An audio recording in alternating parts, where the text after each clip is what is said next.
Hello everyone, in this video I will explain basic elements of Java. So what's in this video?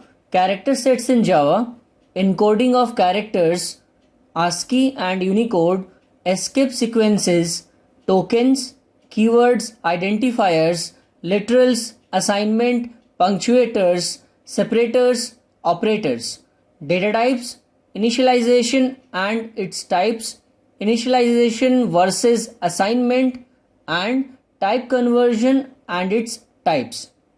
So let's begin. First, let us discuss what are the character sets in Java.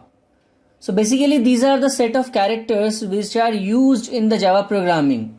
We have letters, we have the uppercase letters and the lowercase letters, we have the digits, we have different type of operators, we have delimiters under which we have the braces, different type of braces, and punctuation marks. Next is what is the meaning of encoding of characters. As we know that the computers cannot directly understand our language, so every character including the alphabets, special symbols, numbers and spaces that we are typing through the keyboard, that need to be converted, or we can say encoded, to a numeric form that can be processed or understood by the computer before storing into the memory.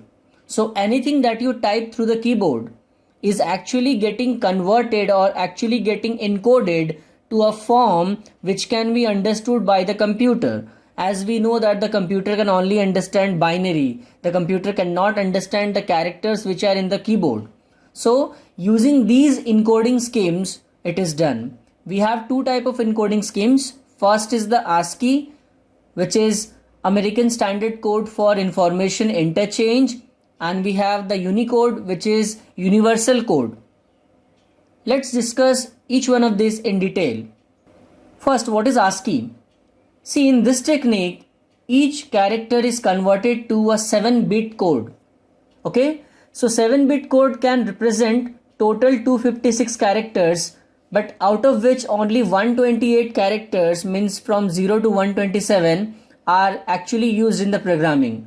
So basically every character that is present in the keyboard has an ASCII code, okay, which is from the ASCII table. Now some common ASCII codes are as follows: 65 to 90 for the capital A to capital Z, 97 to 122 for the small a to small z, 48 to 57 for the numbers 0 to 9, and 32 for the blank space. So these are some common and important ASCII codes that we need to remember, that we need to keep in mind, okay? Next is what is Unicode. The Unicode uses 16-bit code which can support many more characters than ASCII. The first 128 character of Unicode and ASCII are same, so they are compatible. Okay, means the table which I showed you just now, the same table applies to the Unicode also as the first 128 characters, so both of these techniques are same. Now Unicode can represent total 1,37,000 characters from 146 modern and historic scripts. Okay, it is a standard encoding system and most of the modern programming languages like Java, Python, C# use Unicode. Next is what is escape sequence. So we say escape sequence are some non-printing characters. Non-printing character means that if you type these characters in any print statement, that will not be printed on the screen. Instead of that, they carry a special meaning to the compiler and it gives a command to control the printing in a specific manner. So all the escape sequences, they begin using the backslash. You can see there is a table. So in this table, you can see these are the escape sequences and the purpose of each one of these escape sequences I have explained. Now commonly these are not used nowadays, so you will not get to see, but still out of these escape sequences, \t and \n, these two are the most important ones. Next is token. Token is the smallest individual term that is used in any program. Okay, so basically you make a program using set of tokens, different type of tokens you use. Like we have keywords, identifiers, literals, assignment, punctuators, separators and operators. We will be discussing each one of these in details. Let's begin with keywords. So keywords are the predefined terms used in the Java program which carry a special meaning for the compiler. We cannot use keywords as a variable, function or a class name. Some examples are public, for, if, class, etc. So basically keywords are the predefined terms, means the terms which are already present in the Java language. Next is identifiers. Identifiers are the user defined terms. You see there is the difference. Keywords are the predefined terms.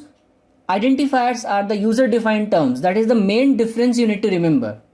So they are the user defined terms used in the program like variable names, function names and class names. There are 4 rules that you need to remember whenever you are naming an identifier. The first rule is it must start with an alphabet or underscore. Second rule is special symbols are not allowed. Third rule is keyword cannot be used as identifier name. And the fourth rule is white spaces are not allowed. Next is literals. We can say literals are the symbolic constants used in the program. Always remember, never say literals are the constants. They are the symbolic constants. There is a difference between saying constant and saying symbolic constant that I will surely explain you in upcoming slide. So literals are the symbolic constants used in the program. The value of the literal is fixed during the program execution. Now we have total 6 type of literals in Java. Integer literals, that means any whole number, positive or negative. Real literals, that means any decimal number, positive or negative. Character literals means any character enclosed in single quote. Then we have the string literals, means any set of character which is enclosed in double quotes. Then we have boolean literals, which is a special literal in Java which has only 2 values, true and false. And the last one is the null literal, which is used to clear the content of any object. That we will be discussing later when the right time will come. Next topic is assignment. So assignment means to store a value in any variable. Okay, it is very simple thing. If you are storing a value in any variable, that is known as assignment. Example, x equal to 100, y equal to 25.5, c equal to single quote m, s equal to double quote hello world. So I can say this one is example of integer value, this one is example of a real number, floating point number, this is character value, this is string value. Punctuators and separators. Basically these are set of special characters used in the program. So we have 3 type of punctuators here, comma, semicolon and dot. Coming to the separator, we have 3 type of separators. First is the bracket or called parenthesis. Second is the curly braces or curly brackets. And the third one is the square brackets. Next is the operators. Operators are set of symbols which perform any kind of operation on the operand. So first we need to know what is operand. Operands can be variables or literals. Okay, it is not compulsory that only the variables are the operands. No, operands can be variables or literals. For an example, if I write any formula or expression, average equal to a plus b plus c divided by 3. In this example, average, a, b, c, 3. These all are the operands. Okay, means these all are the things on which the operator will perform any kind of operation. Whereas equal to, plus and slash, these are the operators. Okay, so operators perform any kind of operation on the operand, and we can say that operands are the variables or the literals on which the operation is being performed by any operator. There are 3 type of operators in Java. Arithmetical operators, which are the one borrowed from the mathematics. So you know already, plus, minus, asterisk, slash and percentage for remainder. We have relational operators, less than, greater than, less than equal to, greater than equal to, equal to and not equal to. Then we have the logical operators, that is logical not, logical and logical or. Please note that single equal to is used for assignment, okay? So it is known as assignment operator, whereas the double equal to is known as relational operator. Next is data types. It specifies the type of data, the type of operation that can be performed on the data, and size in memory. So every data type has 3 points: type of data, type of operation that can be performed on that data, and size in memory. In order to use any variable in Java system, first we need to declare it using any data type. Okay, means in Java we cannot just have any variable without declaring it using any data type. We first have to declare the variable using any specific data type.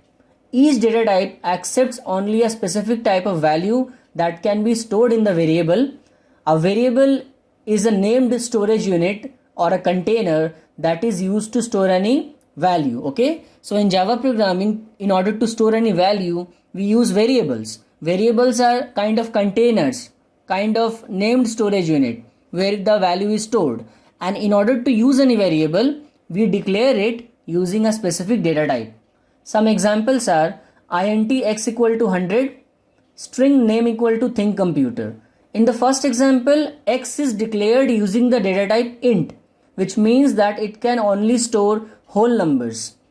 In the second example, variable name is declared using the data type string, which means only string, that is set of characters enclosed in double quote, can be stored in that variable. So in the examples given here, int is the data type and string is the data type. Now there is one important thing I would like to explain at this point. What is the difference between literals and constants? There has been confusion on this topic. Some think that literals and constants both are same, but it is not correct. Okay, literals are the symbolic constants used in the program, whereas constants in Java are created using the final keyword. Okay, in Java there is a special keyword known as final, which is used to declare any constant. I'll surely explain that with examples. See, int x equal to 50. In the above example, 50 is a literal. You already know which kind of literal it is. It is integer literal, right? Or we can also say it is symbolic constant, which is stored in the variable x. Now 50 is a fixed value, so it is known as symbolic constant. But see, x is a variable, right? X is a variable, so x can be assigned a different value also afterward. That is possible. Okay, like if we say that x is 100, that is okay, no problem. X can have a value 100 also. The value will change from 50 to 100. But in Java, the variable can be made a constant, so that the value once given cannot be changed, and that is done using the final keyword. For an example, if I rewrite the above line this way, final int x equal to 50. See, the only difference is that I have added the keyword final before the variable declaration. Now x has become a constant. Okay, means as soon as you write final before any variable declaration, that variable has become a constant after that, and the first value that is given there, like I have given 50, will remain same throughout the program. It cannot be changed. Understood? So to make any variable a constant, we just add the final keyword in the variable declaration line. That is what a constant is. A constant is something which is created using the final keyword to make the value fix, so that the value cannot be changed during the program. Whereas literals are some symbolic constants, that is some value which is assigned to any variable. That is the difference. Now let us see the classification of data types.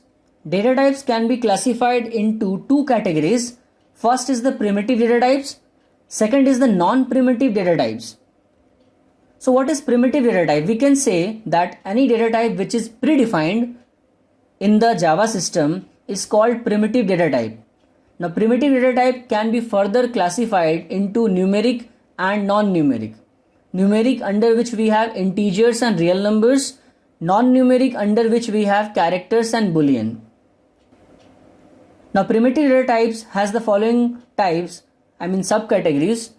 Under numeric we have integers. Now integers can only store integer literals means whole numbers.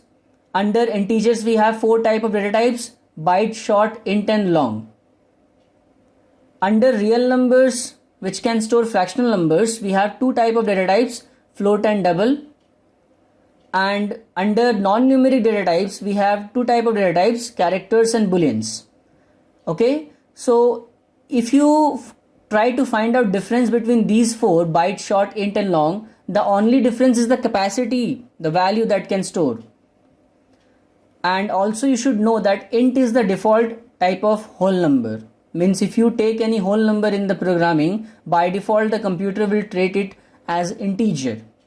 Coming to the real number, the default one here is the double. So by default the computer will consider any fractional number to be double.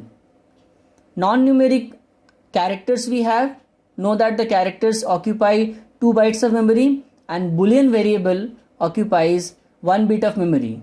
Okay, note that 8 bits is equal to 1 byte. Now coming to non-primitive data types, we can say that any data type which is derived from primitive data type, means which is created from primitive data type or using the primitive data type, is called the non-primitive data types. Under non-primitive data types we have the class, string, array and interface. Now this is a table which will explain the data types along with the size and the range of values that it can store and the purpose. So I suggest you go through this table carefully and understand it.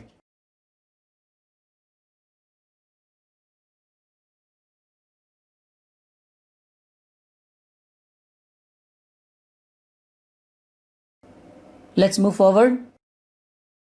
Next topic is initialization and its types. What is initialization? Initialization means to give the first value to any variable at the time of declaring the variable. There is a reason why I have underlined that part of the statement.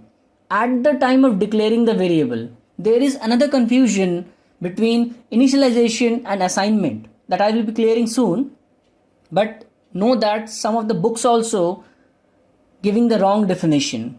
Okay, in some of the books I have seen that they have created a confusion between the initialization and the assignment. I would like to clear that very soon in upcoming slide, but right now I will say that any variable, the value which is given at the time of declaring the variable, that is only known as initialization. If the value is given afterwards, it is not known as initialization. I have 2 examples to explain that. In the first example, which is actually invalid example, I have declared the variable separately and I have given the value separately. This is not an example of initialization, this is actually assignment. But in the second example, I have declared the variable and immediately in the same statement only I have given the value. This is exactly the example of initialization. Now there are 2 types of initializations: static initialization and dynamic initialization. The difference is when the initial value of any variable is a literal, means it is a fixed value, then this type of initialization is called static initialization. For an example, if I say int a equal to 10, I say float b equal to 5.5, in both of these examples the initial value which is given is actually a literal. The first one is integer literal, the second one is a real literal. So both of these examples are actually static initialization. But coming to the second one, dynamic initialization, when the initial value of any variable is not fixed or decided at runtime, means during the program execution, means what will be the actual value that will be known afterwards during the execution of program, then this type of initialization is known as dynamic initialization. See both the examples I have given. First one, int a equal to b. Now what is the initial value of a? I don't know, that depends on b, and what is b, that is not known, right? In the second example, float x equal to y plus z. The initial value of x depends on y plus z, but that is not known right now. So these are examples of dynamic initialization when the initial value of the variable is not fixed or not known during the writing of program. It will be known during the execution of program. Now Java has some default initialization values. Okay, In case the variable is not initialized, then the Java system implicitly, means automatically, use the following values to initialize the variable. So int has the default value 0, float has the default value 0.0f, where f means float. Double has the default value 0.0d, where d means double. Character means char has the default value \u 4 times 0 in single quote. String has the default value empty string literal. Boolean has the default value false. Now, coming to the point, what is the exact difference between initialization and assignment? As I have explained earlier, assignment means to give value to any variable. Now, if that value is given at the time of declaring the variable, then this special type of assignment is called initialization. For an example, int a semicolon a equal to 100 semicolon. As you can see, the variable is already declared and the statement is over. In a different statement, a value is given. This is actually assignment. Whereas in the second example, you can see int a equal to 100 semicolon, the variable is declared at the same time the value is given, then only it is known as initialization. Okay. Next topic is type conversion and its types. First thing that will come to your mind is that what is the need of type conversion? That I would like to explain first, then I will come to the point what is type conversion. See, there are two types of arithmetical expressions. First is the pure arithmetic expression. Second is the mixed or impure arithmetic expression. Now, what is the difference? In case of pure arithmetic expression, all of the variables in the expression are of the same data type. Understood? Means all of the data types or all of the values that you involve in the formula or in the expression is of same data type. So in that case, there is no need of type conversion. Okay. So type conversion has no relation with the pure arithmetic expression. Coming to the mixed or impure arithmetic expression, in case of mixed or impure arithmetic expression, two or more type of data types are used. So the computer need to give the result of the expression in a specific type, and that is decided by the type conversion rule. Clear? So that means type conversion is only required when the expression is impure arithmetic expression. Means it has two or more type of data types. So what is type conversion? The process of converting one or more data types into a specific type is called type conversion. Type conversion can be of two types. Number one, implicit type conversion. Number two, explicit type conversion. So what is implicit type conversion? This type of conversion is performed by the computer automatically without the programmer's intervention. Means without the knowledge of programmer, the computer can automatically decide that which will be the output data type. So this is implicit type conversion. It is also known as type promotion or automatic type conversion. Now how the computer will decide? It has a rule, hierarchy rule we call it. So the computer uses the following hierarchy rules. You can see this one: byte, char, short, int, long, float, double. So as you go down in the hierarchy, the priority increases. Okay, means double is having the highest priority and byte is having the least priority. Okay, so that means I can say that if I have byte and char in my formula, so char will be the output data type. I can say if I have byte, char and short in my formula, then short is the output data type. If I say I have byte, int and float in my formula, then float is the data type. Whichever is the data type which is at the lowest point here as per this hierarchy is having the highest priority. For an example, if I have int x, float y, char z and double p. So in my expression I have involved all four of them. I will have to see which is the biggest data type as per this hierarchy. So I have the double, right? So in this case the output data type will be double, as double is the biggest data type present in this expression as per the hierarchy of data types. Next is explicit type conversion. This type of conversion is performed by the programmer as per his or her choice whenever required. This is also known as typecasting. Okay, I think you have understood the difference. Implicit conversion is performed by the computer, explicit conversion is performed by the programmer. I have used the same example. The only difference you can see that I have written the formula or the expression inside of set of bracket and I have written integer means int before the bracket, means I want to convert the result to int. So this is not done by the computer, this is done by me, means the programmer. So in this case the output will forcefully be converted to integer because of the typecasting which is done by the programmer. Thank you for watching this video. Please like and subscribe to my channel and click the bell icon to get new video updates.